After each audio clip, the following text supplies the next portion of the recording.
सत्यपाल मलिक ने एक बार फिर कहा है कि पुलवामा हमले में केंद्र सरकार ने ही जवानों को मरवाया। पूर्व राज्यपाल सत्यपाल मलिक ने नूह दंगों का प्रायोजित दंगा बताया। वहीं मलिक ने कहा कि पुलवामा हमले में भी केंद्र सरकार ने ही जवानों को मरवाया था। इसके अलावा उन्होंने अन्य बातें कही। पूर्व राज्यपाल सत्यपाल मलिक एक दिवसीय दौरे पर सीकर आए, जहां मालिक जाट मुस्लिम व मेघवाल भाईचारा सम्मेलन में उन्होंने शिरकत की। सम्मेलन के मुख्य वक्ता पूर्व राज्यपाल सत्यपाल मलिक, किसान नेता राधेराम गोदारा सहित अन्य लोग थे। इस मौके पर आयोजकों की ओर से अतिथियों का स्वागत किया गया। अमन गिल की टीम ने सांस्कृतिक कार्यक्रमों की प्रस्तुतियां दी। पूर्व राज्यपाल सत्यपाल मलिक ने कार्यक्रम के बारे में बोलते हुए कहा कि अब ऐसे कार्यक्रमों की जरूरत है, क्योंकि वर्तमान में कोशिश यह हो रही है कि देश में हिंदू मुस्लिम दंगे करा दिए जाएं।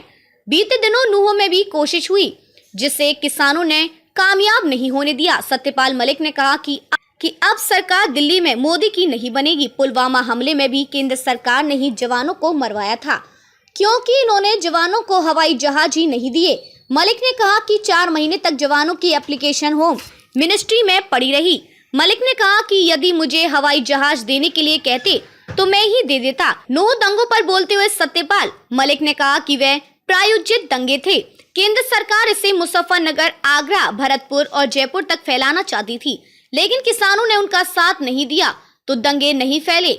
ये अब भी ऐसी ही कोशिश करेंगे, लेकिन हमें उसमें घुसने की जरूरत नहीं है। सत्यपाल मलिक ने कहा कि मोदी और केंद्र सरकार दोनों ही 100% देश विरोधी हैं। मणिपुर में मोदी गए तक नहीं है। सत्यपाल मलिक ने कहा कि यदि यह सरकार नहीं बदली तो इस देश में खेती, फौजी और जो भी अच्छा है वह सब कुछ खत्म हो जाएगा। मलिक ने कहा कि हिंदुस्तान का पूरा इतिहास हिंदू और मुसलमान की एकता का रहा है। ऐसे में हिंदू मुसलमान के चक्कर में पड़ने की जरूरत नहीं है। मलिक ने कहा कि हल्दी घाटी में राणा प्रताप की तरफ से जो सेनापति था उसका नाम हकीम खां था। इसी तरह से राणा सांगा के साथ हसन खां मेवाती लड़े थे। देश का इतिहास ऐसे लोगों से भरा पड़ा है। मलिक ने कहा कि केंद्र सरकार खेती और फौजी को खत्म करना चाहती है। मलिक ने कहा कि दिल्ली में मैंने प्रेस कॉन्फ्रेंस करके कहा था कि सावधान रहना, चुनाव आने से पहले मोदी कोई ना कोई खुराफात करेंगे। राम मंदिर पर बम फिकवा सकते हैं या किसी बीजेपी के नेता का कत्ल करवा सकते हैं, कहीं दंगा करवा सकते हैं। तीसरे दिन ही नूह में प्रायोजित दंगा हो गया। वह सरकारी दंगा था जो प्रधानमंत्री नरेंद्र मोदी और केंद्र सरकार के द्वारा करवाया गया था। नूह के मेव लोग बिल्कुल कम्युनल नहीं हैं। मलिक ने कहा कि इस दंगे में सरकार ने कोशिश की कि किसानों को, जिनमें खास तौर पर जाटों को भड़काएं, लेकिन वहां के खाप चौधरियों को पता था कि इतिहास क्या है।